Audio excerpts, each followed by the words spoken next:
Have you ever looked in the mirror after applying your lipstick and thought, something just feels off? Maybe it's making you look a little tired, a little sterner, or just not as vibrant as you feel. Well, it's probably not you, it's the technique. Today, we're diving into 5 common lipstick mistakes that might be adding a few years to your look. And I'll show you the simple, modern fixes to get a youthful, plump pout every single time. Let's start with mistake number 1. Using those super dry, flat matte liquid lipsticks. I know, they promise all-day wear. But here's the problem. As we mature, our lips naturally lose a bit of volume and hydration. These heavy, drying formulas can sink right into every single fine line, instantly making your lips look shriveled and dehydrated. It's like they highlight texture instead of hiding it. So, what's the fix? It's all about switching to a satin or cream finish. These formulas have a subtle sheen that reflects light, making your lips look fuller and smoother. They're more forgiving and comfortable to wear. But if you absolutely love your mattes and can't give them up, here's a pro trick. Start by applying a thin layer of lip balm. Blot it gently with a tissue so it's not too slippery. Then, apply your matte lipstick. The final step is to take a tiny bit of clear gloss and just dab it right in the center of your bottom and top lip. This creates a beautiful 3D effect that gives the illusion of hydration without sacrificing that matte look you love. Okay, mistake number 2, overlining with a dark, harsh line. We all remember the 90s trend of a dark liner with a much lighter lipstick in the middle. While it was a vibe back then, a harsh, unblended line today can look dated and severe. It creates a really unnatural border around your lips and draws attention to any feathering or fine lines around the mouth. The modern fix for this is what I call diffused contouring. You still use a lip liner, but the technique is different. Apply your liner along your lip line, but then, before you even reach for your lipstick, take a small lip brush or even a Q-tip and gently smudge and soften that line inward, toward the center of your lips. This creates a soft, gradient effect. When you apply your lipstick over it, you get this beautiful, seamless blend that makes your lips look naturally fuller, not like they've been drawn on. Mistake number 3 is a big one. Choosing shades that are too dark or faint. Think deep burgundies, dark browns, or intense purples. Now, there's a time and a place for a dramatic lip, but for everyday wear, it's good to know this.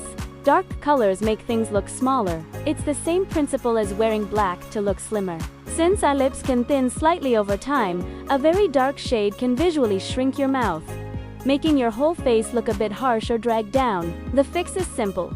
Just go 1 or 2 shades, lighter or brighter than you normally would. Think about rosy pinks, warm corals, or flattering nude. These shades bring life and light back to your face. See the difference here. On this side, the dark color is dramatic, but it pulls my features down. On this side, the lighter rosier shade instantly brightens my entire complexion and makes my lips look fuller and healthier. It's an instant lift. Now for mistake number 4, skipping the invisible barrier. Have you ever applied a creamy lipstick perfectly, only to look in the mirror an hour later and see it has started to bleed into the tiny lines around your mouth? This is called feathering, and it's a super common issue. Applying a creamy color directly to the edge of your lips, without a barrier, is basically an open invitation for it to migrate. The solution is the reverse liner, or clear wax liner, technique. This is amazing. You take a clear, waxy lip pencil and trace it just outside your natural lip line, on the skin itself. You can't see it, but it creates an invisible dam that stops the lipstick in its tracks. It literally can't bleed past that waxy barrier. Another great trick is to take a tiny bit of concealer on a flat brush and use it to clean up and sharpen the edge of your lipstick after you've applied it. This not only stops bleeding, but also gives your lips a super clean, lifted appearance. And finally, mistake number 5. Flattening the Cupid's bow. The Cupid's bow is that little M shape on your top lip.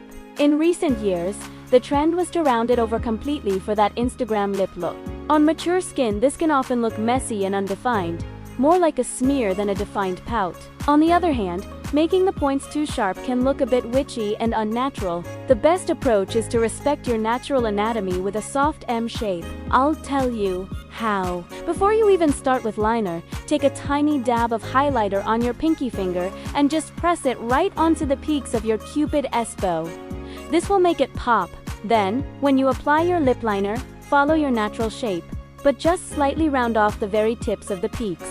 This gives you a soft, full, and youthful pout that looks defined but still natural. So there you have it. 5 simple tweaks to your lipstick routine that make a world of difference. Now, I'm curious. Take a look at your current go-to lipstick. Is it a matte or a satin? Let me know in the comments if you're team matte or team gloss. Thank you so much for watching, and don't forget to subscribe for more tips to help you look and feel your absolute best. See you in the next video.